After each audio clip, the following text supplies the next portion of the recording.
Pessoal, sejam bem-vindos a mais um podcast aqui, Direito dos Servidores, com foco especial sempre em professores, mas hoje a gente vai falar sobre um tema muitíssimo importante, que abrange não só professores, educadores, como toda uma classe, na verdade, toda a população brasileira, porque afinal de contas, quem não tem dívida? Eu acho que todo mundo tem dívida.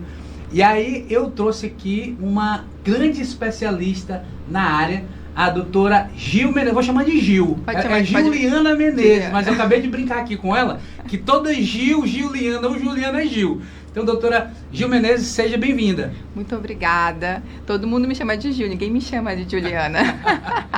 e Juliana, acho que é um nome italiano. Italiano, exatamente, italiano. Perfeito. Pessoal, então, a doutora Gil Menezes, ela é especialista em negociação, renegociação de dívidas, e hoje ela vai esclarecer aqui pra gente alguns temas que muitos clientes nossos vêm perguntando.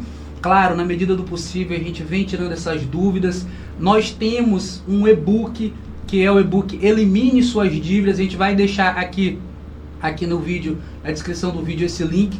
Estamos lançando um curso também, que é o curso Elimine Suas Dívidas, onde você vai aprender a eliminar, a resolver a questão de dívida, até mesmo sem precisar contratar honorários advocatícios. A gente vai deixar esse link aqui, mas hoje esse bate-papo aqui é com a nossa advogada, especialista também na lei do superendividamento.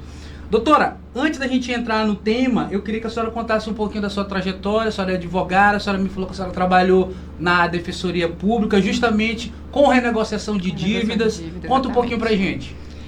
Eu sou advogada há 4 anos e de lá pra cá eu tenho uma experiência bem vasta. Já trabalhei na Defensoria, já trabalhei em secretaria, em órgãos administrativos, Secretaria de Administração Penitenciária, Secretaria de Infraestrutura, mas o que me brilha aos olhos realmente foi o direito do consumidor e especialmente o direito bancário e o direito médico, né? Uhum. E atualmente eu estou atuando mesmo no direito bancário e no direito médico.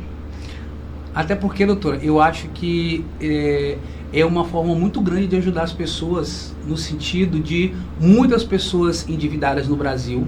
Exatamente. Eu não tenho aqui os dados exatos atualizados, mas eu acredito que mais de 80% aí tem alguma espécie de dívida. Exato. E aí existe também o superendividamento. E aí eu já entrando aqui no tema, não é? Muitas pessoas falam com a gente aqui no Instagram ou então no WhatsApp, né? Doutor, eu quero saber sobre a lei do superendividamento, como é que é? Será que se eu entrar com essa lei aí, vão rasgar minha dívida, eu não pago mais? Explica aí pra gente, se é assim mesmo ou se não, se existem alguns critérios. Gente, existem muitos critérios, né? Não é todo tipo de dívida que ela é abarcada pela lei de superendividamento, são as dívidas de consumo. Dívidas de cartão de créditos, empréstimos também podem entrar, dívidas de água, luz, telefone, aquelas compras que você faz em loja, mas dívidas trabalhistas, própria energia elétrica. Energia elétrica, isso, luz, água, telefone, mas dívidas trabalhistas, dívidas de ações judiciais, né? Dívidas de pensão alimentícia, contra Estado, União e município, não entram. E também é importante frisar que também não entra. Então quem deve imposto de renda não pode. Não pode. Não pode. Não pode. E quem pai que não paga pensão de menino... Não entra. Vocês estão vendo, procura pagar pensão, porque a lei do superendividamento não vai livrar vocês. Não entra. E também não entra aquelas que têm garantia real, ou seja, aquelas que têm um bem alienado, um financiamento de um imóvel, um financiamento de um carro. Essas também não entram. Uhum. E afinal de contas, a senhora explicou aqui que são as dívidas de consumo que entram. Isso. E quando se entra... essa daqui tá certo, essa daqui dá para negociar com a lei do superendividamento. Como é que é? Já chegou e já elimina a dívida de uma vez? Ou qual é o passo a passo? Pronto, explica aqui para o nosso telespectador. Depois da pandemia, né, a gente teve essa explosão de endividamento por conta de muito desemprego. Parte da população ficou desempregada, e eu acredito que o que é mais recorrente são as dívidas de cartões de crédito e empréstimos bancários. E quando você vai tentar negociar com o banco, é muito complicado, porque são juros gigantescos, né? Quando você faz um empréstimo, é um juro gigantesco, e se você atrasar, é mais gigantesco ainda. E são os mais recorrentes, são esses tipos de dívidas. A lei de superendividamento, você, numa ação judicial, você pode, e também extrajudicial, você pode englobar vários credores. Mas tem pessoas que estão mesmo com muitos problemas só apenas com dívidas bancárias, certo? E aí é importante dizer que... Hoje, então, a lei do superendividamento, ela abrange uma série de dívidas, como a senhora bem falou. De consumo. Então, por exemplo, aquela pessoa que deve energia muito alta, ela pode entrar. Sim, energia. Um varejo água. também, ela pode ali boletos e tal, muito altos, ela pode entrar. Só que como o brasileiro tem muitos empréstimos, muito consignado, muitos empréstimos, geralmente essa lei hoje, na prática, ela resolve mais problemas de negociação bancária, é isso? Negociação bancária, exatamente. Tem muitos problemas com negociação bancária. As lojas oferecem também cartão de crédito, né? E isso aí vira uma bola de neve. Vou ali, vou comprar. E hoje as pessoas estão muito consumistas. A gente vive em uma era de internet que o consumismo, ele é cada vez mais... ele é muito... Impulsionado pela própria rede social. Exatamente. Impulsionado. Toda hora vem uma propaganda, a gente é bombardeado de propagandas, né? E aí a pessoa quer mostrar que às vezes não é isso, né? Mas Sim. Às vezes também tem... Às vezes tem muito consumismo isso, mesmo. Às vezes tem muito consumismo. E é interessante o seguinte, você está falando, e assim, tem gente que é assim e confessa, eu confesso. Tem gente assim, rapaz, eu não posso nem ter um cartão de crédito, senão eu vou no shopping aqui e estouro tudo. Exatamente. Eu não posso ter dinheiro parado, porque meu Deus! Exatamente. Tem gente que, de fato, é por uma má gestão financeira. Mas tem pessoas que não, é porque a gente sabe que muitas pessoas hoje vivem com um salário mínimo e eu acho que isso aí é bem importante, que a lei, ela fixa, ela diz que o endividado, né, o superendividado, é aquela pessoa que não está conseguindo pagar suas dívidas sem comprometer o seu mínimo existencial. E assim, a gente não tem uma definição em uma lei do que é mínimo existencial, mas é uma questão muito complicada quando aplicado àquela pessoa que ofere um salário mínimo por mês. Sim. Porque a gente sabe que o custo de vida do Brasil, né, o preço dos alimentos, de tudo é muito alto, e que o salário mínimo, ele não está nem suprindo o mínimo. Então, a lei, ela veio para garantir que essas pessoas, mesmo endividadas, exatamente, elas não venham a se argolar a ponto de não conseguir pagar contas básicas, Exatamente. Como aluguel, moradia. Isso, alimentação, transporte. Então, esse é o objetivo dessa lei. Fazer Exatamente. Com que as pessoas garantam o que se chama mínimo existencial. Exatamente. Aí a pergunta, quando que de fato esse mínimo existencial é violado? A gente sabe, existe um decreto que ele falou ali, ele estipulou ali mais ou menos um valor do mínimo existencial, mas alguns juízes também não entendem que o mínimo existencial é esse valor. Então explica aqui para o nosso telespectador hoje, quando que ele, financeiramente, ele pode se encaixar na lei de superendividamento para ele poder fazer uma renegociação baseado nesse fundamento de que estaria sendo violado o seu mínimo existencial. Quando eu digo que atualmente são os empréstimos que são as questões bancárias, né, que tem a maior incidência nas ações de superendividamento, é por conta que empréstimo já desconta logo no contra-cheque da pessoa. Então, quando a pessoa recebe o seu dinheiro, já não dá para suprir as suas necessidades. Já não dá, aí deixa de pagar uma conta de energia, uma conta de água, deixa de comer, muitas vezes deixa de comprar um alimento, né? E é por isso mesmo que a pessoa se vê nessa condição que está faltando dinheiro para o meu mínimo em virtude dessas dívidas, né? Eu contratei essas dívidas pensando que poderia arcar com essas dívidas de boa fé, né? De boa fé, mas não consegui pagar. O consumidor que procura pagar as suas dívidas, ele está de boa fé, ele não contraiu de má fé. A pessoa que está preocupada, que não consegue dormir à noite pensando nas suas dívidas, é um consumidor de boa fé. E isso é muito importante. É interessante a senhora falar isso. Essa lei ela é voltada para os consumidores de boa fé. De boa fé, exatamente. Não adianta você querer usar essa lei para não pagar suas dívidas. Exatamente. Não adianta comprar um iPhone 16 e dizer, não, eu vou colocar aqui na lei de endividamento. Que não vai. Esses itens de luxo, bolsas caras, artigos caros, eles não entram na lei de superendividamento. Bom, pessoal, então vocês estão vendo, viu? Sigam aí a dica da doutora Gil Menezes. Vocês não vão comprar iPhone caro. Mas um iPhone hoje está muito caro, né? Muito caro. Está preço de uma moto, né? Praticamente. iPhone é 16 mil, 17 mil, não sei. Acho que, não, 12, acho que é uns, não sei. Mais ou menos isso. Eu né? acho que é uns 10 mil. Uns 10 mil. Não sei também, porque já faz tempo que eu não troco meu celular e não vou trocar tão cedo. Tá certinho, pra senhora não entrar na lei de sobreendividamento. Não vou. Tá certo, doutora. Então, assim, é a questão da boa-fé. Exatamente. É um regramento, um princípio. A questão de não fazer compras voltadas para artigos luxuosos, como a senhora bem falou. Exatamente. E também essas dívidas não podem ter, então, ser dívidas de pensão alimentícia, não podem ser dívidas tributárias, dívidas de imposto de renda. São as dívidas de consumo básico. Isso mesmo. Que acabaram afetando ali o orçamento daquela família. Então vamos lá. Agora, objetivamente, as pessoas que estão nos assistindo agora, elas já entenderam o que é a lei de superendividamento e elas já entenderam também se é para elas ou não.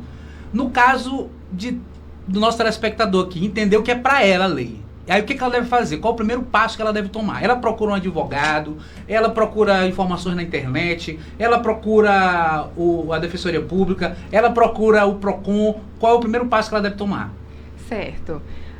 O primeiro passo eu digo sempre, é organizar na ponta do lápis, né? Na ponta do lápis as suas dívidas.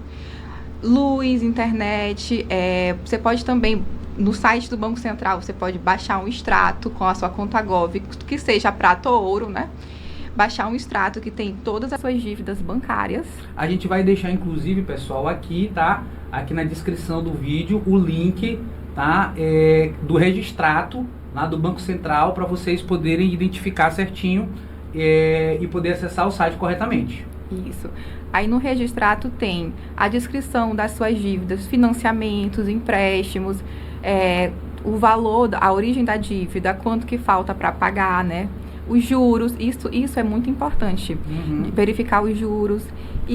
Ou seja, você vai entrar nesse site e aí nesse site você vai conseguir baixar um PDF, um extrato, e nesse extrato ele já vai dizer praticamente as dívidas que aquela pessoa tem ali, é isso? Exatamente. Mas é importante pegar outras também de luz, internet, porque algumas não tem lá, né? Não tem, eu recomendo pegar todas as suas dívidas que estejam em atraso. E a outra eu digo sempre que você ir ao banco, falar na sua agência, falar com o seu gerente, não adianta muita coisa, porque o que vai acontecer quando você vai ao banco consultar o seu gerente? Deixa eu ver aqui quantos são os seus empréstimos. Aí, vamos fazer uma portabilidade, vamos fazer um novo empréstimo. E aí, ele faz um novo empréstimo maior do que o primeiro e você entra num ciclo que não tem fim. E aí é importante, eu até fazer uma observação na sua fala, o seguinte, tem muita gente que acredita que o gerente, ele é ali um consultor financeiro. Exatamente. Tem gente que vai ali, vai conversar com o gerente do banco, sabe onde é que eu aplico o meu dinheiro, qual é o melhor e tal. E o gerente do banco, pessoal, ele tá ali para vender como qualquer produto. E o produto dele é dinheiro, ele vende dinheiro. Ele ganha comissão quando consegue ganha empréstimo. Comissão, tem que bater meta. Exatamente. Não é? Então, assim, não adianta, ao meu ver, e a senhora está muito correta nisso, ao meu ver também, que não adianta você ir lá tentar só com o gerente do banco, só conversar com o gerente do banco, porque é capaz de você sair ainda mais argolado que você entrou. Exatamente, mais endividado. E aí empurra cheque especial, mais empréstimo, portabilidade, e a pessoa fica assim numa dívida infinita. E outra coisa, quando a pessoa eu digo que o desespero, ele cega a pessoa e deixa vulnerável.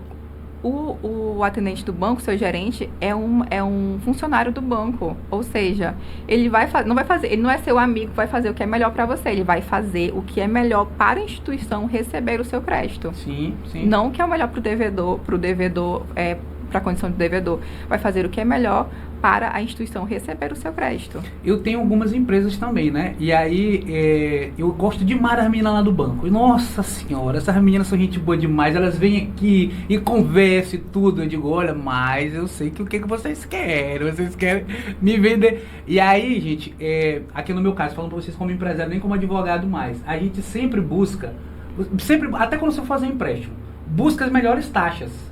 Porque o banco, as pessoas lá do banco, que podem até ser seus amigos. As meninas lá do banco, elas são minhas amigas, né? Mas não deixam de ser vendedoras também. Exatamente. Então, elas vão querer, às vezes, vender o que é melhor para o banco. O que é melhor para elas. E existem, e a gente vai já falar nisso também, alguns terminhos lá contratuais, alguns contratozinhos que vão junto no contrato grande, a pessoa acaba às vezes contratando algo que não é devido. Não é devido, exatamente. Então vocês têm que ter muito cuidado. Muito cuidado, muito cuidado. E é uma observação também, porque às vezes a pessoa vai lá, isso acontece principalmente com idosos e com pessoas analfabetas. Vai lá, quero fazer um empréstimo. Aí faz um orçamento do empréstimo, não é claro quanto a questão de juros, quanto a questão que vai pagar no final, e fala assim, olha, esse orçamento é válido até hoje. Uhum. Aí pressiona o consumidor, né? Uhum. Aí a pessoa vai naquele impasse e contrata logo. E eu digo sempre, peça o seu orçamento, leve para casa. Segundo a lei, o orçamento ele tem que ter validade pelo menos 2 dias. Uhum. Leve para casa, olhe direitinho, leia, né? Mas muitos bancos não fazem isso, eles não querem oferecer o orçamento, não querem dar uma cópia do contrato. E isso é uma conduta totalmente abusiva e vedada pela lei de superendividamento. Perfeito. Então, essa pessoa que está superendividada, ela vai no Banco Central, no site do Banco Central, através do Registrato, baixa as suas dívidas, procura outras dívidas que não estejam lá. Exatamente. E aí ela faz o quê? Ela faz um planejamento, como que é esse plano, existe algum método, porque assim... quem não é da área, não é? Fica assim, sim, eu vou fazer esse plano como? Em que consiste? Eu vou dividir, eu vou parcelar, e aí? Eu vou só somar? Como é que funciona? Tem que levar em consideração a sua renda, né?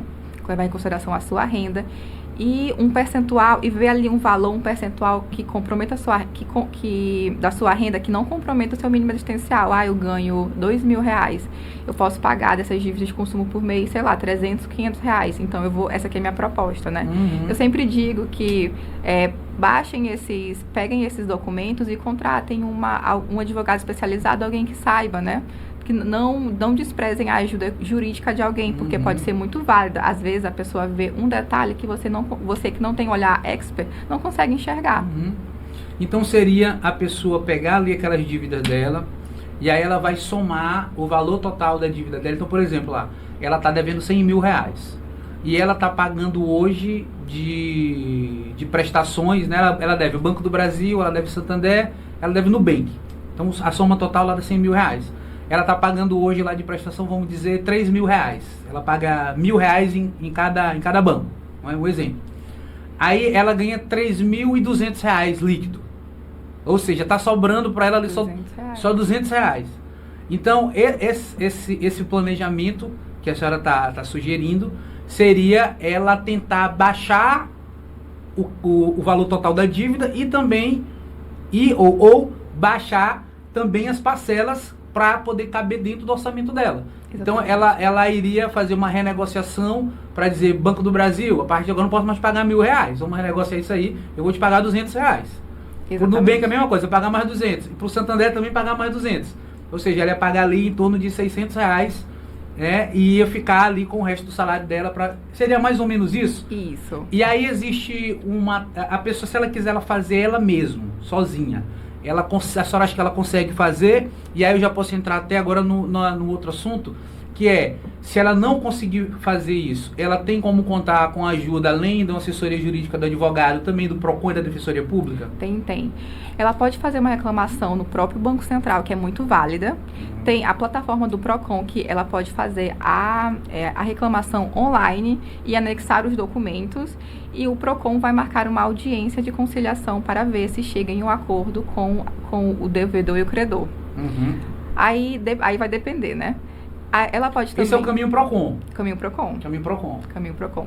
Também, ela pode fazer uma reclamação no Banco Central, no PROCON, na Defensoria Pública e no consumidor.gov. Eu acho que ela deve seguir esses caminhos. O que a senhora recomenda? A pessoa, porque às vezes a pessoa também, ainda mais quando se trata de pessoas com idade mais avançada, elas não têm muito acesso à internet. Acesso à internet. Não sabem, nem depois entra num site, o site todo confuso. Então, assim, é válido também a pessoa se dirigir ali ao PROCON e tentar renegociar? Como é que ela funciona? pode ir a uma agência do PROCON, certo? Para fazer reclamação presencialmente e levar os documentos. Ela pode ter a ajuda necessária no PROCON. Olha, vamos acessar seus dados e vamos precisar de tais documentos. É importante que ela leve logo os documentos, né? Que se a pessoa tiver a ajuda de alguém que possa baixar esses documentos. Sim. E também pode ir à Defensoria Pública. Ela já baixaria, então, os documentos do registrado. Isso. Ela já indica que ela já vinha mais ou menos com um plano, ou lá no PROCON alguém pode ajudar ela a fazer esse plano? O plano de renegociação? Pode ajudar, sim, pode ajudar. Mas é bom que ela tenha em mente uma organização financeira. Sim. Já se organize. O banco, ele pode, em uma audiência extrajudicial, não aceitar imediatamente. Isso ele pode, né? Mas é bom levar, olha, eu não tô podendo pagar isso, estou podendo pagar isso, a minha dívida é tal, né?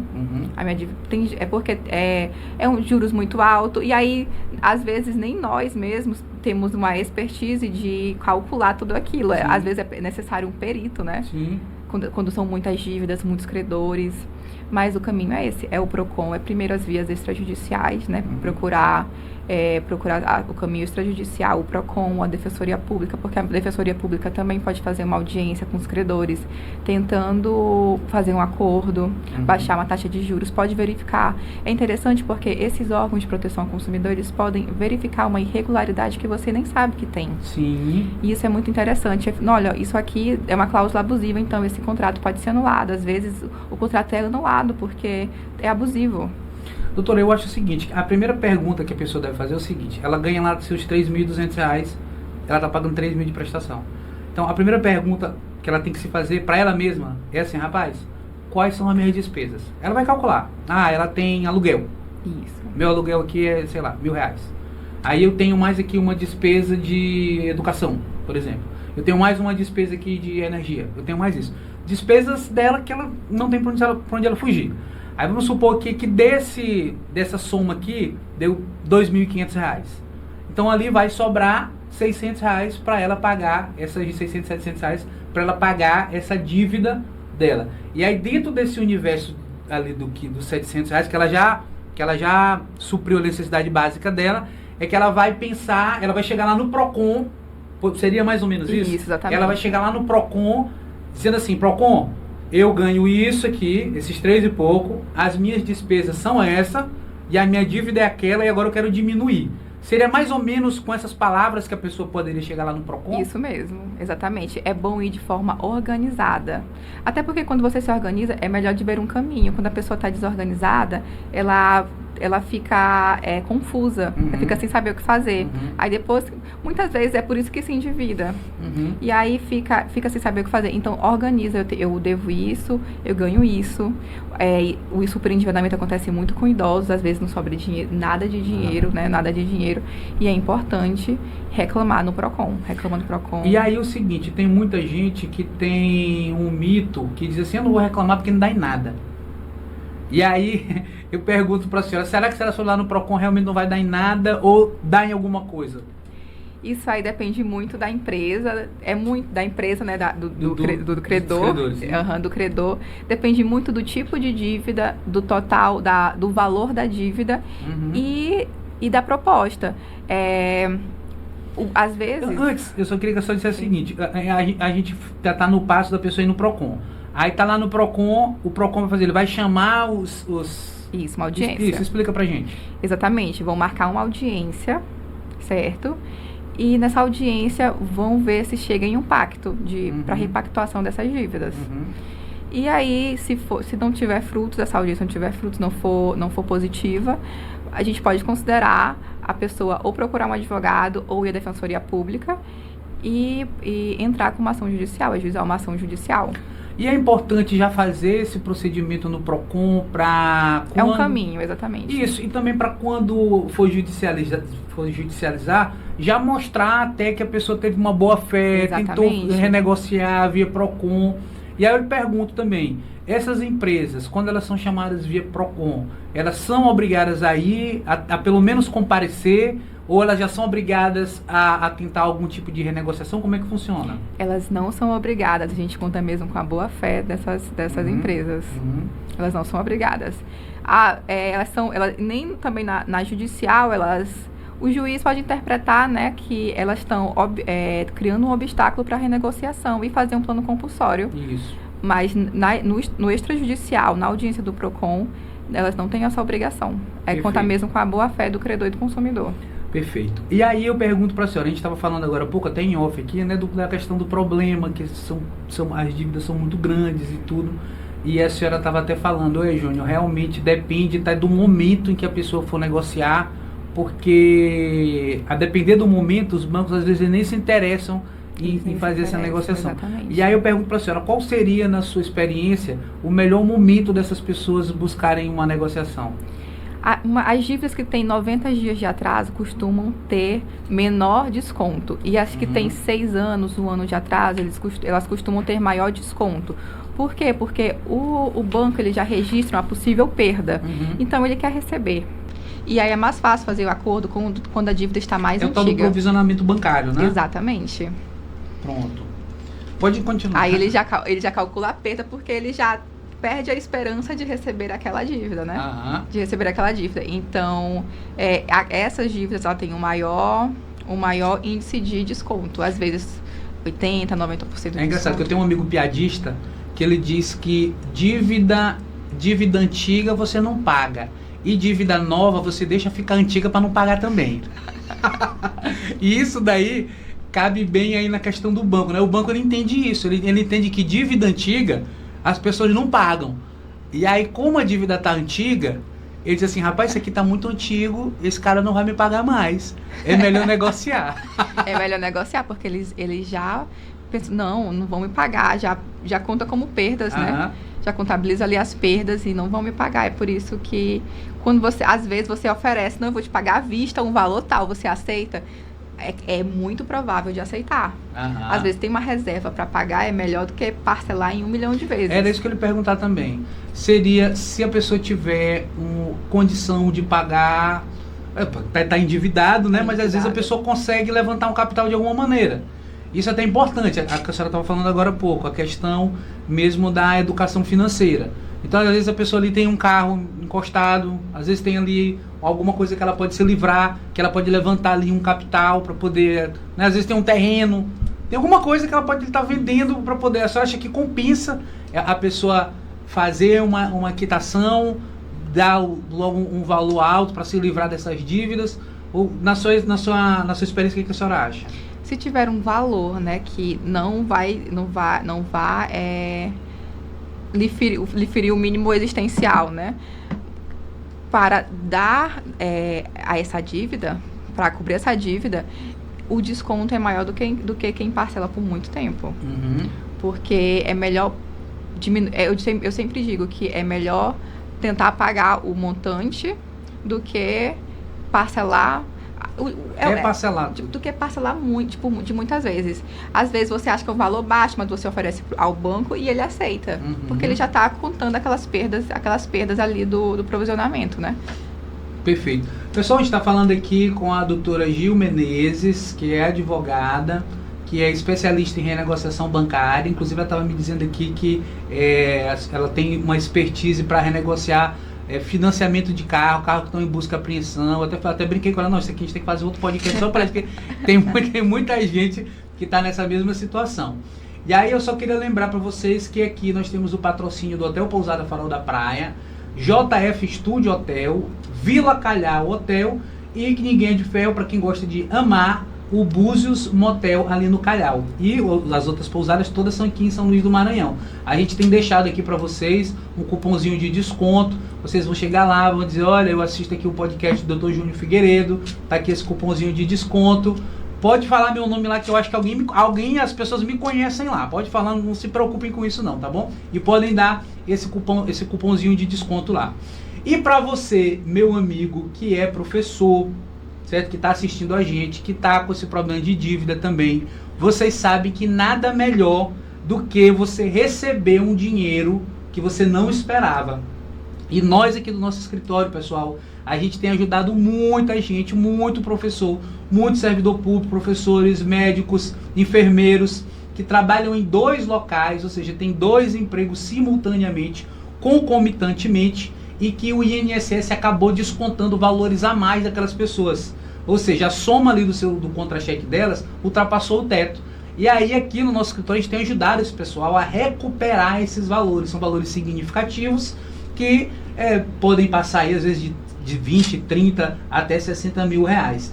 E se você está nesse mesmo caso, procure um especialista da sua confiança, ou vocês podem acessar aqui o nosso site, que é o www.advogadojuniorfigueiredo.com.br. É isso mesmo? Tem BR? Tem. É isso mesmo. Doutora Gil, olha, muito obrigado. Ainda não acabou, nós vamos continuar aqui falando, tá? Mas é muito boa a sua participação desde já. Muito agradeço obrigada pela sua disponibilidade do seu tempo, né? E a senhora estava me falando que lá na Defensoria a senhora trabalhava muito também com essa questão de renegociação de dívidas, né? Isso, superendividamento. A lei do superendividamento, isso. Quando as pessoas chegavam lá na Defensoria, assim, na prática, elas já tinham passado por algum tipo de problema mais sério? Como que essas pessoas chegavam? O estado emocional delas já chegava a ser abalado? Como era? Conta um pouquinho dessa experiência humana que a senhora teve lá na Defensoria. É uma experiência que você tem que ter muita empatia, né? E tem muita humanidade, porque as pessoas já chegam num estado muito vulnerável, e principalmente quando afeta a sua subsistência. Uhum. Imagina uma pessoa idosa chegar e dizendo assim, olha, era para eu receber 1.400 de aposentadoria e eu estou recebendo R$80. Tô tentando, eu não consegui comprar nenhuma fruta, nem 1 quilo de arroz para eu comer, eu tô pedindo para os vizinhos. Uhum. Isso é muito difícil de lidar com, é muito difícil de ver, imagina a quem tá passando, né? Uhum. Quem tá passando por isso. Então, é um trabalho de humanidade muito grande, por isso que eu sempre digo que a pessoa, o defensor, o assessor, o advogado tem muito essa questão de acolhimento, porque muitas vezes a pessoa não busca ajuda porque ela se culpa muito. Uhum. Ela acha que aquela situação de endividamento é culpa dela, mas muitas vezes não é culpa da pessoa. E principalmente quando se trata de empréstimos e tudo mais, que os bancos, eles muitas vezes não agem com boa fé. Eles não levam em conta, é disposto na lei do superendividamento. Eles assediam, principalmente quem é idoso. Uhum. Ah, não, você tem um crédito aqui para você, tem um empréstimo para você, tem um cheque especial, olha, não vamos consultar o SPC, não sei o que, sabe? E tudo isso é vedado. Uhum. E isso é irresponsabilidade, porque os bancos, eles têm essa responsabilidade de ver a situação financeira do cliente, do consumidor, uhum, para poder conceder um crédito para ele. Porque se não tiver margem, não tem margem, não tem... a renda dele está muito comprometida, ele está agindo de má fé. Uhum.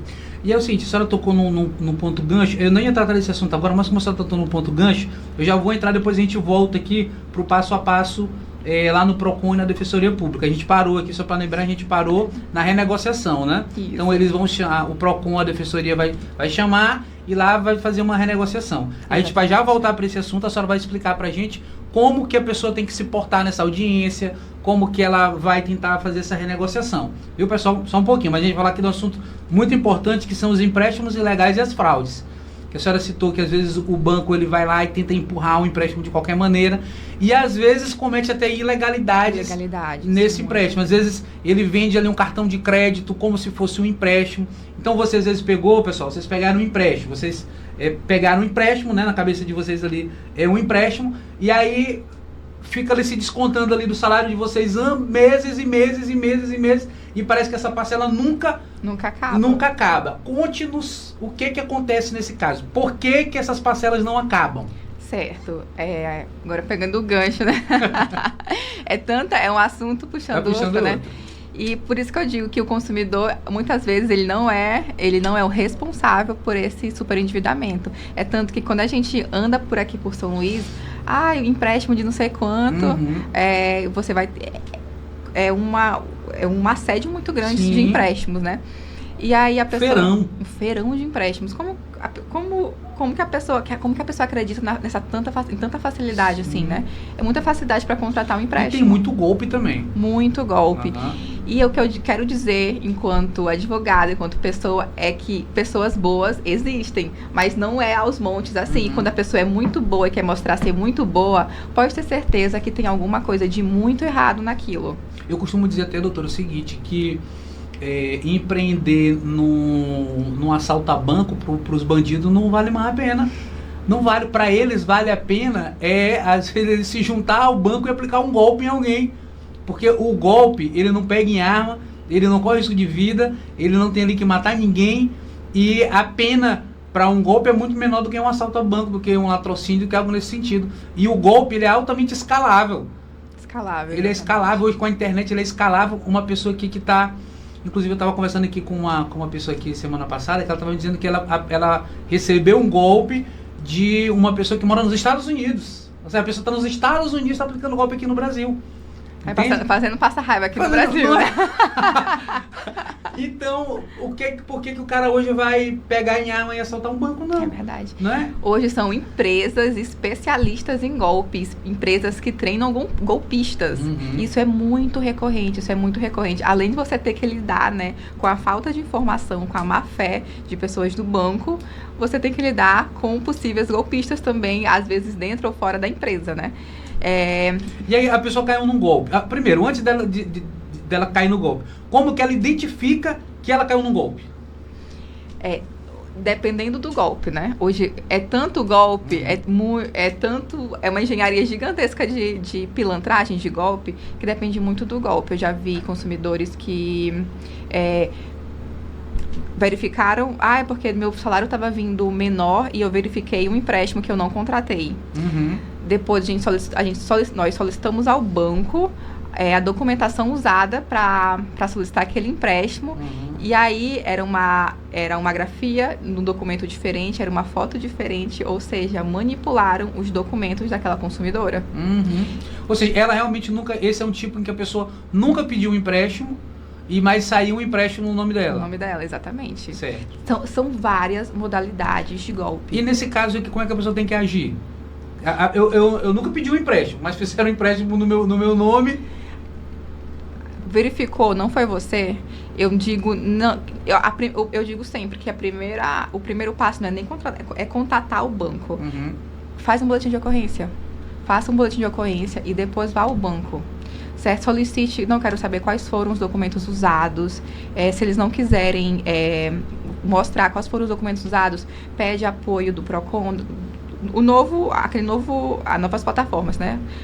PROCON, Defensoria Pública, consumidor.gov, para saber o que aconteceu. Se você não foi você, então, por que aceitaram esse documento fraudulento para abertura de uma conta, para a contratação de um empréstimo. E esse é o primeiro passo, eu digo, que faça um boletim de ocorrência. Porque às vezes, importante, né, o boletim de ocorrência. Às vezes a pessoa pensa assim, não vai dar em nada na polícia, mas é um registro. É um registro. Olha, eu já vi um caso de uma senhorinha que ela saiu do banco e sabe como é que é idoso, né? Eles têm a mania de colocar o cartão, a senha e os dados numéricos do cartão na carteira. Um papelzinho. Exatamente. Perdeu a carteira. E o que foi que fizeram? Um empréstimo bancário no nome dela. Só que ela não foi logo à delegacia fazer o boletim de ocorrência e chegou na justiça, o juiz, a senhora não fez, só fez o boletim de ocorrência 2 dias depois. Então é importante, na hora que você toma conhecimento do fato, faça o boletim de ocorrência. Porque até o banco ele pede o boletim de ocorrência. Não, a gente só pode fazer isso se você nos apresentar um boletim de ocorrência. Perfeito. Então a pessoa que ela detectou, eu acho que eu caí num golpe. Então ela vai, faz o boletim de ocorrência. Aí ela tem a opção de... E aí, imediatamente, o boletim de ocorrência. Aí eu tô com dor de cabeça, vou fazer amanhã. Imediatamente, você vai com a perna quebrada ou com dor de cabeça, vai fazer seu boletim de ocorrência. Então aí ela faz o boletim de ocorrência, vai registrar a sua reclamação junto ao órgão, ao credor, ao banco, no caso, PROCON, isso. Advogado. Advogado, exatamente. Tem que procurar. Dependendo... Há muitos casos que o banco, ele logo cancela, né? Ou contrato de empréstimo, ou uma transferência. Mas tem casos que ele não transfere, que ele não cancela essa transferência ou esse empréstimo. E aí é importante buscar os órgãos de proteção ao consumidor. Perfeito. E tem muita gente procurando a gente também aqui sobre os casos do RMC. Do RMC, exatamente. Não é? E perfeito. E aí eu queria que a senhora falasse um pouco da gente sobre esses casos, como é que faz para suspender essas cobranças, como é que elas funcionam, qual é a origem delas, aonde é que o cliente foi enganado. Isso mesmo. Isso tem acontecido frequentemente. O que acontece? A pessoa vai ao banco com o intuito de contratar um empréstimo consignado, né? O empréstimo consignado que tem a parcela fixa, que tem os juros fixos, né? Que a pessoa sabe, às vezes até sabe quando vai pagar, às vezes nem sabe, né? Mas ela sabe que o empréstimo tem os juros fixos e a parcela fixa. E aí, o atendente do banco de má fé, que eu digo realmente de má fé, não, ok, vou contratar aqui um empréstimo consignado. E acaba contratando um cartão de reserva de imagem consignada, os famosos RMC, né, reserva de imagem consignada.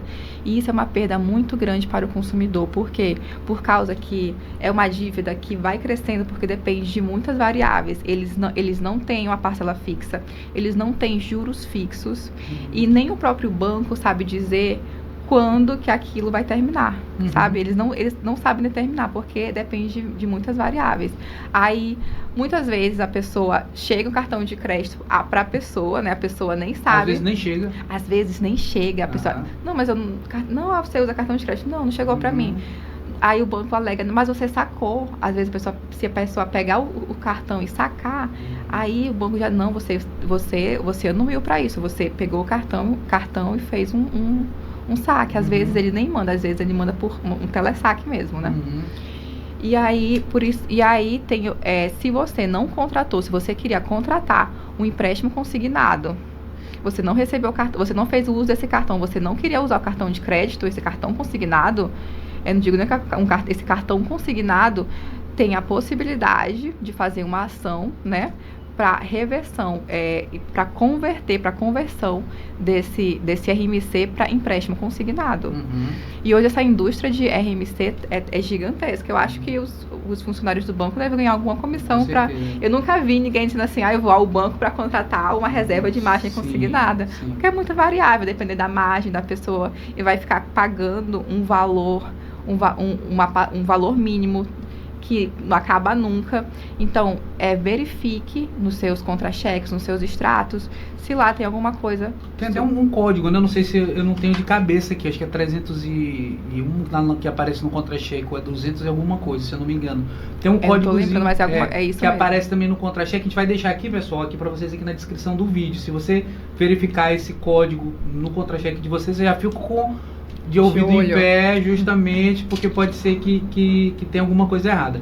Então, doutora, o RMC, ele nada mais é do que a pessoa achar que fez um tipo de contratação, quando na verdade é outro tipo de contratação que ela fez sem saber, sem querer, e é uma dívida eterna. É como se fosse uma dívida eterna. É muito lucrativo para o banco, né? E pouco lucrativo para... O empréstimo já é pouco lucrativo para a pessoa, né? Nada lucrativo, é uma perda, justo, né? Imagina o RMC, que nem às vezes a gente pergunta para o banco, me diga qual é a data final do pagamento desse cartão RMC. Não é possível determinar, porque depende de muita variável. Então, não é algo positivo para o consumidor. Se o consumidor notou no seu extrato, no seu extrato bancário, no seu contra-cheque, cartão consignado, cartão de crédito consignado, RMC, procurem ajuda. Se você não contratou, você não usou o cartão, porque tem muita gente essa é a grande cilada, que a pessoa vai usar o cartão e aí não... Aí é como se tivesse... Não, tu sabe. Tu sabe. Você anuiu para isso. Você não usou o cartão, né? Não desbloqueiem, não usem o cartão. Não cheguem nem a desbloquear o cartão. Sim. Recebeu esse cartão, a pessoa tem que logo saber, vem cá, eu não pedi cartão. Não pedir cartão, exatamente. Que cartão é esse? Exatamente. Porque antigamente tinha uma prática, agora até vedada, né? Dos bancos, eles saíam mandando cartão aleatório pra gente, né? Chegava não, muito. Isso não pode. A senhora isso... é nova, eu já sou um pouquinho mais velho, mas na minha época chegava um monte lá em casa pra mim. Isso é passível de indenização, só pra lembrar, viu? Chegar um cartão sem autorização, chegou um cartão sem sua autorização, é passível de indenização. Perfeito. Doutora, então, vamos voltar um pouquinho agora aqui para onde a gente estava, que é o nosso ouvinte aqui que está endividado. E aí ele foi no PROCON, ele fez a reclamação dele, ele já fez o planejamento dele. Aí chegou o dia da audiência. Então, essa audiência, ele tem que ir com um advogado? Não precisa. Nesses acordos extrajudiciais não é necessário um advogado. Importante também lembrar que os tribunais também têm o SEJUSC, né, que é um pré-processual, né, que também você pode marcar uma audiência com os credores no SEJUSC. Nas audiências do PROCON, dessas audiências extrajudiciais, não é necessário advogado, certo? Você pode ir mesmo, mas é bom, oriento sempre, saiba seus direitos para você não ser manipulado. E aí é isso que vem minha pergunta. Então a pessoa ela vai sem advogado, não é? E aí como que ela deve se portar numa audiência dessa? Ela deve, caso os bancos compareçam lá para tentar fazer essa renegociação, eles vão apresentar uma primeira proposta, o credor apresenta sua proposta também, ela já deve aceitar ali de cara a primeira proposta, ela pode negar, ela pode avaliar, porque como ela está desassistida de advogado, a gente entende que a pessoa ela tem que ir com uma certa autoconfiança, não é, para ela poder ter até capacidade de negociar. Como é que ela deve se portar? O PROCON é um órgão fiscalizador, né? Ali ele vai ajudar também o consumidor a não aceitar uma oferta muito em desacordo com os ditames do consumidor, do Código do Consumidor. Mas não é vantajoso para o consumidor aceitar a primeira proposta do banco, que normalmente é uma proposta boa. O banco vai lá, eu vou oferecer que essa proposta, se colar, colou. Não é interessante, é por isso que vai sabendo seus direitos, vai sabendo quanto que você pode pagar, né? E olhar o que essa proposta implica, a implicação dessa proposta. É muitos juros, como é que é, muitas parcelas, porque às vezes a gente entra nesse ciclo eterno de dívidas, porque a gente, naquela ânsia de resolver logo, aceita, né? Aceita logo. E quer se livrar, não, que eu vou dar um jeito de pagar. Não, tem que ser muito realista, tem que ser muito honesto e realista. Não posso pagar. Então, certo? Pagar realmente o que considera justo, o que pode pagar dentro do seu orçamento, não se afobar em aceitar logo a primeira proposta. Exatamente. Realmente calcular direitinho se vai ter condição de pagar. Se não está pagando, fazendo uma renegociação com mais juros ainda, tudo isso daí tem que ser avaliado na hora dessa audiência, que é a audiência administrativa. Exatamente. A audiência administrativa, pessoal, é essa que não precisa de advogado, como a doutora bem explicou aqui. Você vai poder fazer sua audiência com a ajuda dos órgãos administrativos. Essa audiência administrativa ela pode ser feita tanto no PROCON quanto na Defensoria. E aí eu lhe pergunto, não deu certo, né, na parte administrativa. E aí, como é que faz? Aí, ou procura um advogado, ou procura a Defensoria Pública para poder ajuizar uma ação, certo? E aí, uma coisa bem interessante também nessas audiências é que os bancos, na primeira proposta, eles dão o parcelamento, um valor, né, no valor virtual, ou seja, não é aquele valor originário da dívida, é aquele valor atualizado que sabe que é um montante gigantesco, né? Então, sempre ofereça... Não, o valor originário da dívida é esse. Vamos trabalhar sobre esse montante? Perfeito, boa dica. Porque o valor... O cartão de crédito é um absurdo. Sim. E aí eu devo R$1.000 de cartão de crédito, meses depois está R$15 mil. Não tem condição, né? Sim. Não tem a mínima condição. É uma escravidão, exatamente. Escravidão.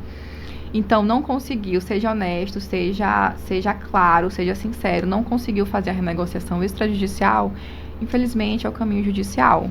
E aí eu lhe pergunto, no caminho judicial, hoje como é que está a lei do superendividamento, como é que está o entendimento dos tribunais, dos juízes?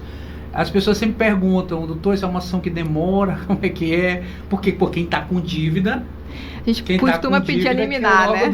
Quem está com dívida quer logo se livrar da dívida, a gente né? pede a liminar, olha, não vai esperar logo o desenrolar de todo o processo, pede configurado que você está super endividado, a gente pede a liminar para suspender, para você poder ganhar os seus proventos de forma que consiga manter sua subsistência, certo? Então esse é um grande passo. E depois você vai montar, junto com a advogada, Defensoria Pública, né? Montar o seu plano de pagamento e apresentar para o credor para ver se ele aceita ou não. Ele pode aceitar ou não, certo? Ele pode, ele também pode oferecer uma contraproposta, e aí, mais uma vez eu digo, depende muito da proposta, depende muito do tipo de dívida, do valor da dívida, né? E aí ele pode aceitar ou não a dívida. Se ele não aceitar, no bojo do processo pode ser discutido os juros abusivos de uma dívida. Isso pode ser discutido no bojo do processo de superendividamento. Ou seja, a lei do superendividamento, ela veio para, de uma certa maneira, agir com coerção, forçar o credor lá, os bancos, por exemplo, a eles não reinarem plenamente, como era antigamente. Reinava-se plenamente. Então essa lei do superendividamento, ela ajuda ali determinadas pessoas a poderem fazer esse parcelamento. E aí para isso existem as etapas, que é a etapa primeira administrativa, que ela vai tentar via PROCON, não dando certo, ela vai tentar uma via judicial. E aí, isso. Aí, doutora, eu perguntei para a senhora agora um pouco sobre a questão do tempo de demora, a senhora falou que tem a questão de liminar e tal.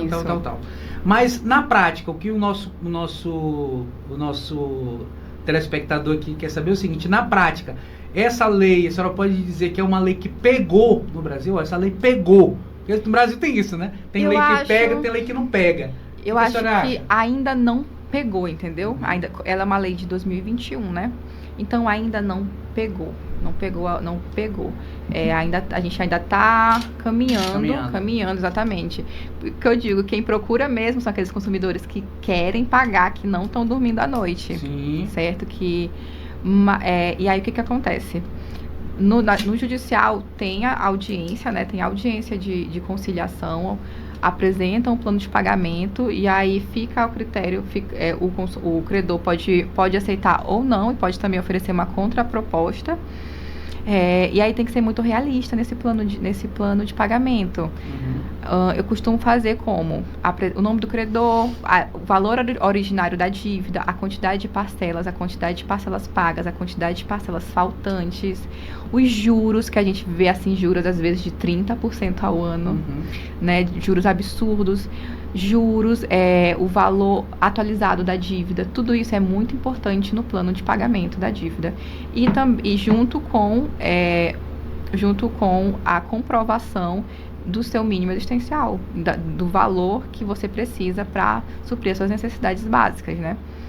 E aí, oferecendo esse acordo, né, essa planilha de pagamento, se o banco pode aceitar ou não. E aí, se ele não aceitar, aí o processo anda, né?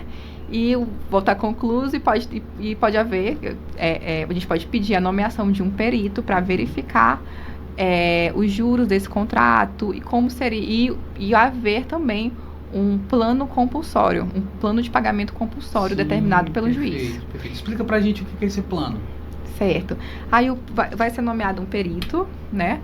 E o perito um contador, né? Que com muita habilidade, muita expertise, ele vai fazer um plano levando em consideração as necessidades do consumidor, o salário do consumidor, as dívidas do consumidor, os juros, um plano que o juiz acha que é devido, que pode ser honrado, certo?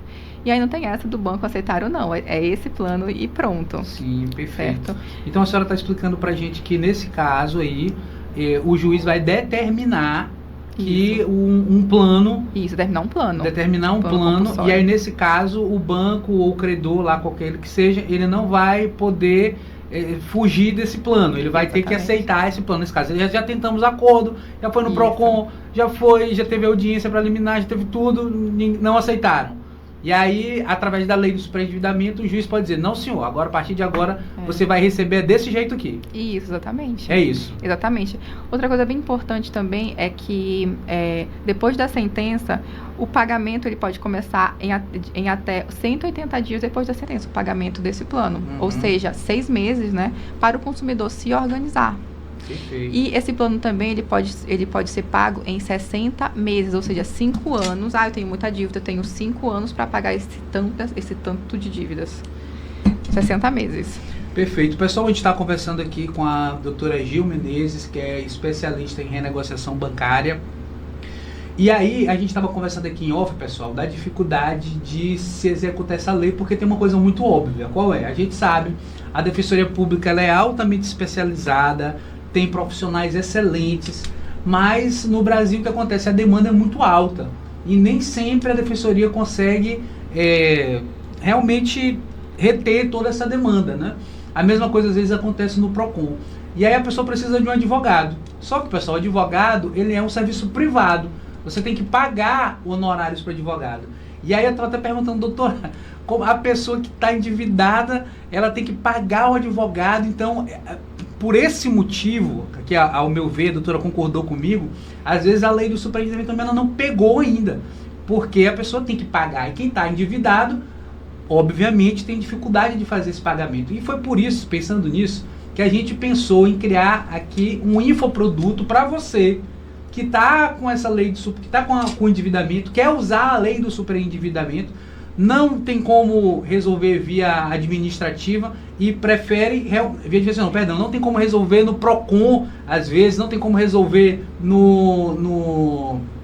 na defensoria, e você quer você mesmo tentar fazer. Então assim, a gente lançou um curso completo, que a gente vai deixar aqui para você o link desse curso, e aí você vai entender o que é o prático, o que é o básico do superendividamento. A gente não vai ensinar aqui para você nada de técnicas, nada de direito muito apurado, realmente o que você precisa para você renegociar essa dívida. Então se você tem interesse, você pode clicar aqui nesse link abaixo que você vai ter acesso a esse curso, ter acesso a esse e-book, e eu tenho certeza que você vai conseguir renegociar suas dívidas sem precisar estar gastando com honorários, sem precisar realmente estar colocando esse dinheiro agora, porque a gente sabe que você está numa situação aí talvez muito complicada, que é o que está, na verdade, a maioria dos brasileiros, viu? Vou te dizer que o negócio está complicado. Eu estava conversando aqui há poucos dias com uma amiga que é empreendedora, a Raíssa.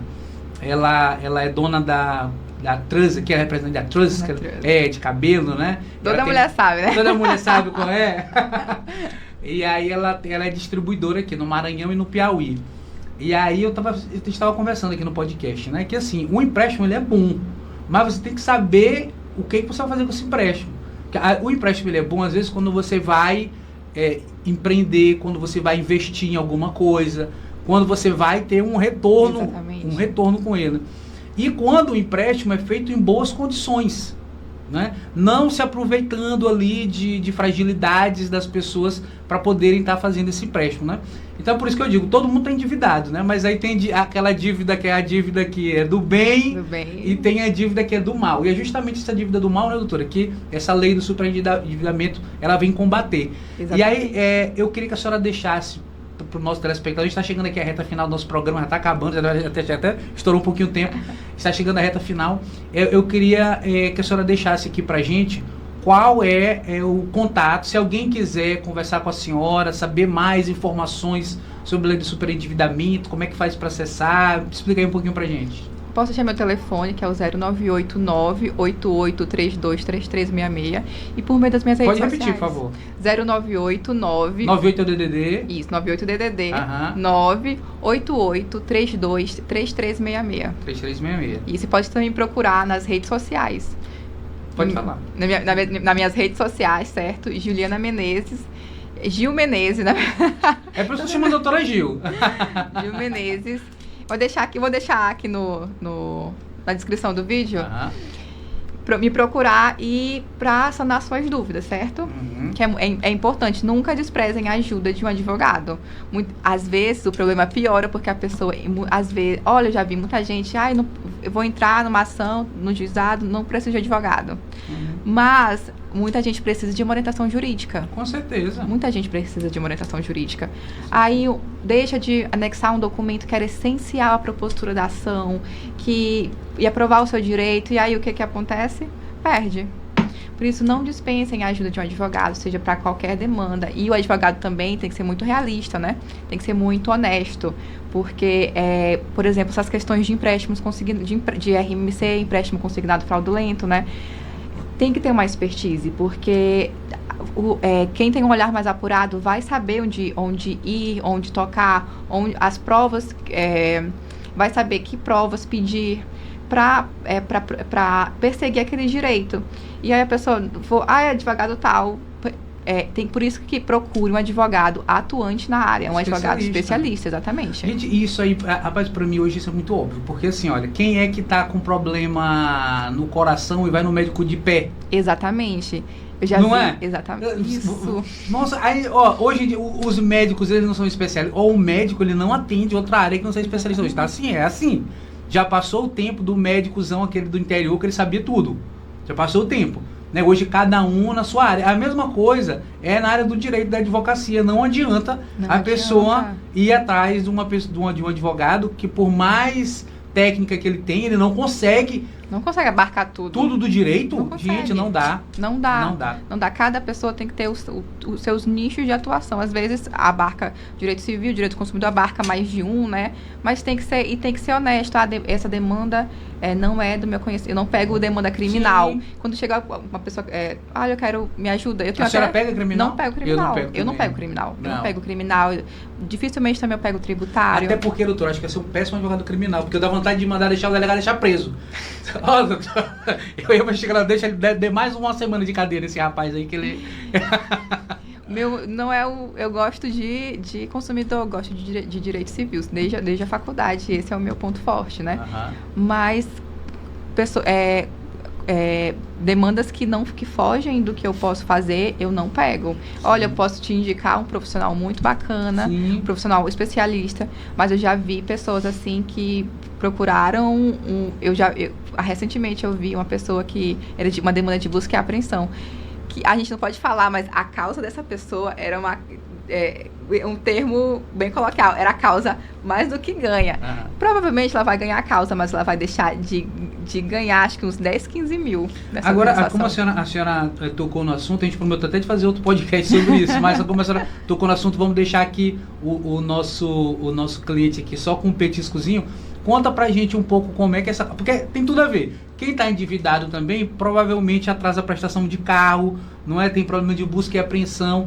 Conta um pouquinho pra gente. Há esperança nesses casos? A esperança. Conta um pouquinho pra gente. Gente, uma coisa que eu sempre digo, não desprezem de jeito nenhum quando chegar no seu endereço uma notificação extrajudicial de atraso de parcelas de carro.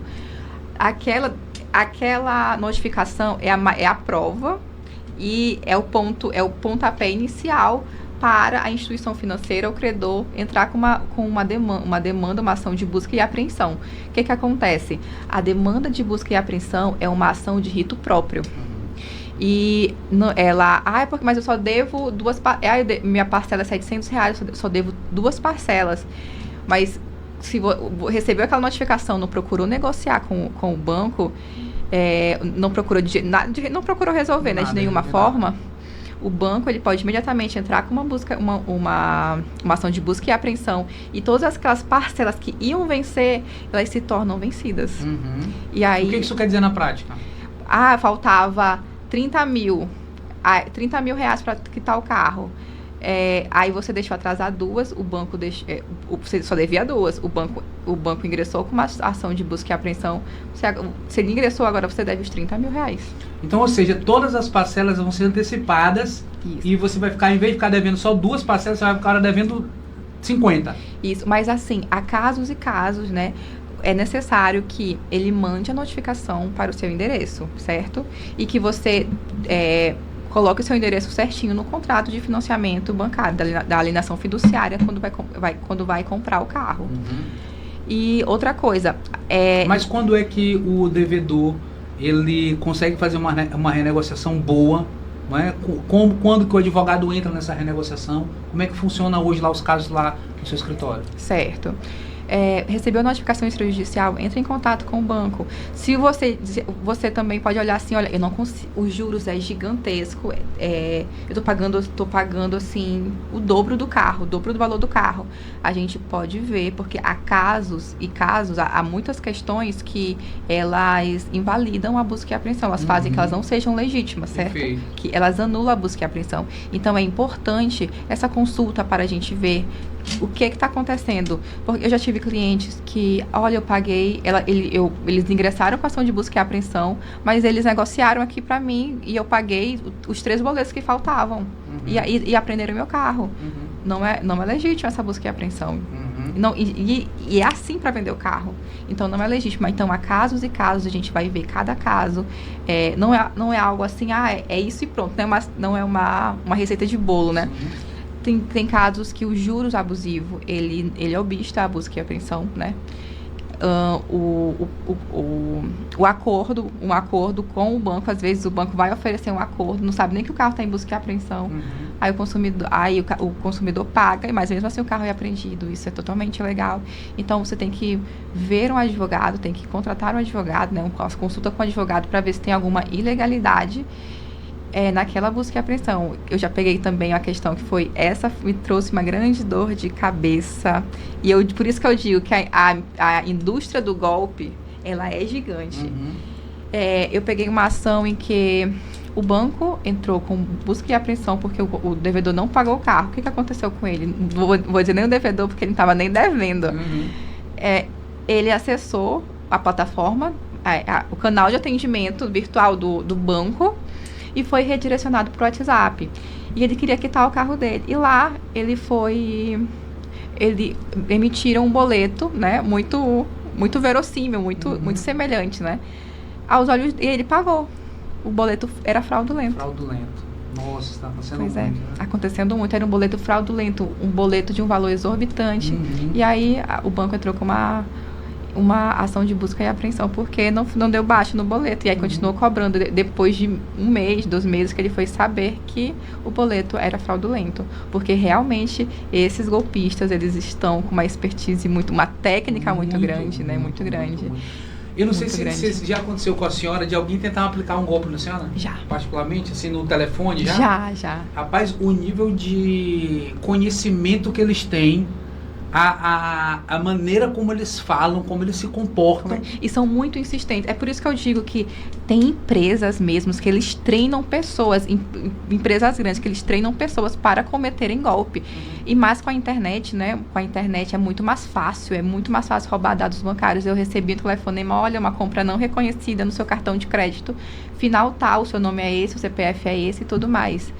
Aí eu falei, não é meu. E é muito importante falar que essas ligações, suspeitou, recebeu uma cobrança, uma ligação suspeita, nem fala ao telefone com essa pessoa, vá à sua agência bancária. Isso é muito importante, vá à sua agência bancária.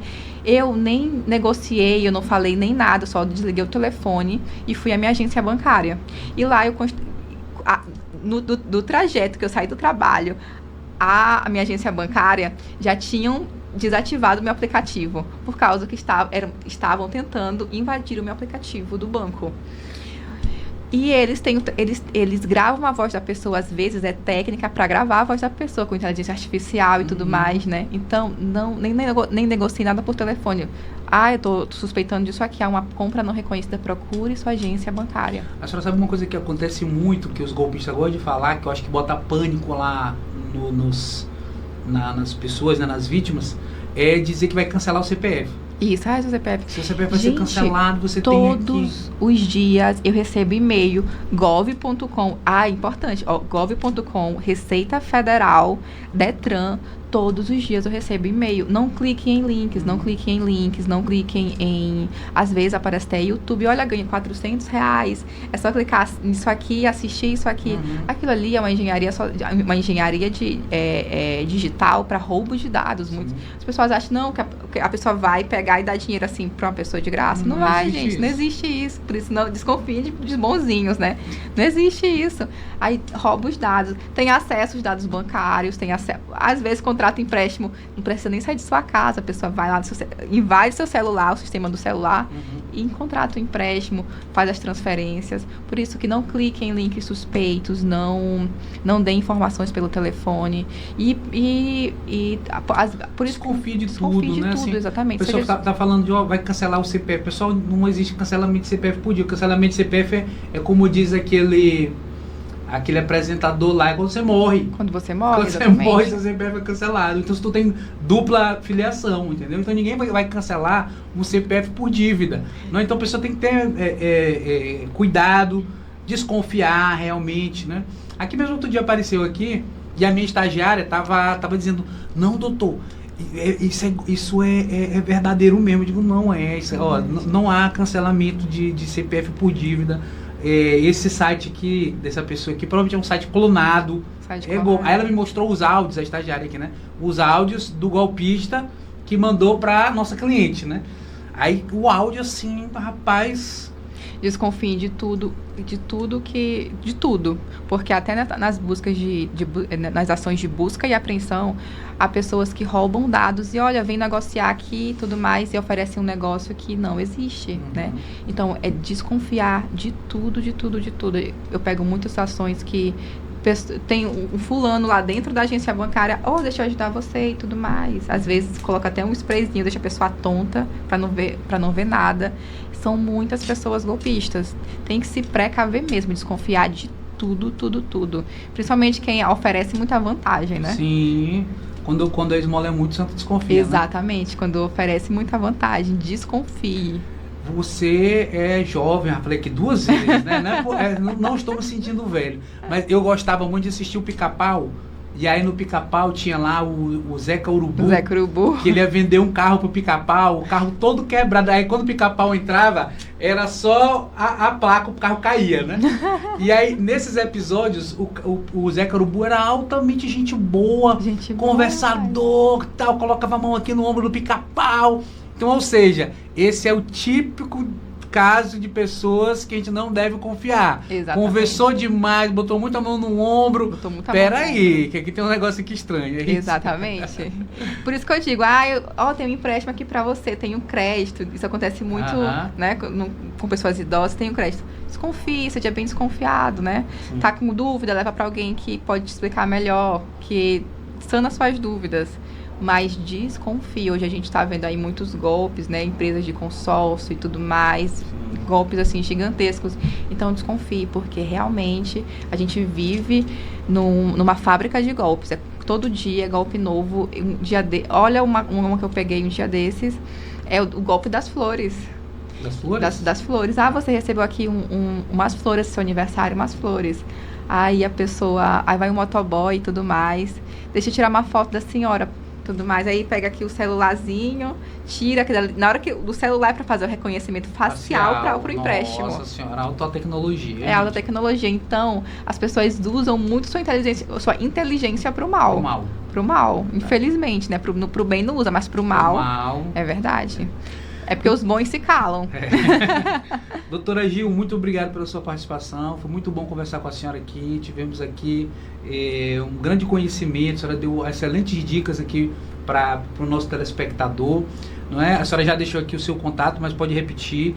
Eu quero que a senhora deixe aqui também uma mensagem para as pessoas que estão passando por dificuldade financeira, por dívida. Eu costumo dizer o seguinte... tristeza, depressão, ansiedade é muito ruim, mas se eu tô liso, eu fico numa tristeza tão grande, doutora. Pensa. Eu acho que as dívidas, a lisura, como se diz, eu acho que ela é um gatilho aqui para despertar muita coisa ruim. E aí eu queria que a senhora deixasse uma mensagem para essas pessoas que estão passando por essa situação, não é? E enfim. Gente, a lei de superendividamento, ela veio para amparar o consumidor, certo? E você que está passando por essa situação, que não está conseguindo pagar as suas contas, que não está conseguindo suprir o seu mínimo existencial, que às vezes não consegue dormir, está passando por uma tristeza, É muito difícil falar assim, fique calmo, porque a gente não fica. A pessoa falar fica calmo, não vou ficar calmo, né? Mas. Tem gente que diz, se me disser que eu fico calmo, eu fico mais nervosa. Exatamente. Mas tente manter a calma, porque quando nós estamos muito agoniados, na palavra mesmo, agoniado, né? A gente tende a não ver saída, a gente não tende a ver caminhos. E a gente tem que sentar, coloque no papel e procure ajuda, procure alguém especializado para conversar, ou um advogado, ou a Defensoria Pública, ou o PROCON, mas procure alguém para conversar. Muitas vezes as pessoas estão precisando de acolhimento, né? Porque a gente sabe que é a realidade do Brasil. Muitas vezes não foi você que quis, você só estava pagando suas dívidas, estava tentando comer, estava tentando pagar seu aluguel, estava tentando pagar um bem seu e entrou nessas dívidas, nesse ciclo eterno de dívidas. Mas é necessário ter calma, porque é possível sair sim, é possível você sair dessas dívidas e se tranquilizar. Hoje a gente, graças a Deus, né, a gente tem o Código do Consumidor que ele vem para proteger o consumidor. Você é uma parte vulnerável e muitas vezes foi o banco que deu causa. E nunca ir para agiota, né? Importante. Exatamente, nunca ir para agiota. Que aí a lei dos rendimentos não vai abranger. Não cobre, não tem legislação possível. Mantenha calma que há uma saída. Mantenha calma que é um dia após o outro, né? Eu costumo sempre, viva um dia de cada vez. Pode contar com a senhora? Pode sim. Então, pode contar comigo. A senhora pode repetir, por favor, quem quiser seguir a senhora nas redes sociais, seu contato. Meu contato é DDD 98 988 32 3366. E a rede social é Gil Menezes. Gil Menezes. É só Gil Menezes? Isso. Só Gil Menezes, né? Isso. Do Instagram. Tenho até um perfil que eu postava dicas de direito, que eu vou reativar e vou deixar aqui. Vou deixar aqui, certo? Pronto, perfeito então. Então, doutora Gil Menezes, muito obrigado pela sua participação. Obrigada, foi um prazer. Foi muito bom, foi uma conversa muito leve, né? Eu tenho certeza que ajudou muitas pessoas que estão passando por essa crise, né? Que é isso que a senhora falou. Tenha fé, persistência, que vai sair. Eu costumo dizer o seguinte, a gente tem que botar Deus à frente de tudo. É importante demais a gente colocar Deus à frente de tudo, exatamente. Né? Porque Deus resolve todos os problemas. Então, Deus consegue até fazer uma matemática que não existe. Exatamente. Né? Para ajudar essas pessoas. E se a pessoa está nessa situação, vai aprender alguma coisa. Vai aprender. A gente sempre tira uma lição das dificuldades. A gente tira uma lição, né? Jesus andou por muito tempo no deserto, mas ele saiu de lá mais forte. Pode ter certeza que você também sairá dessa mais forte. Perfeito. Certo? É isso aí. E com essas palavras a gente encerra. Se Jesus andou no deserto e saiu mais forte, tenho certeza que você também vai sair mais forte dessa. É isso aí, pessoal. Agradecemos muito aqui a sua audiência e até um próximo. Não posso esquecer de pedir para vocês se inscreverem no canal. Se inscrevam aqui no canal, curtam esse vídeo, compartilhem. Se ficou alguma dúvida, vocês podem fazer perguntas que a gente vai encaminhar depois aqui o link para a doutora Gil responder. Eu também posso estar respondendo para vocês, tá? Na medida sempre do possível. E é isso aí, pessoal. Até a próxima e fiquem com Deus.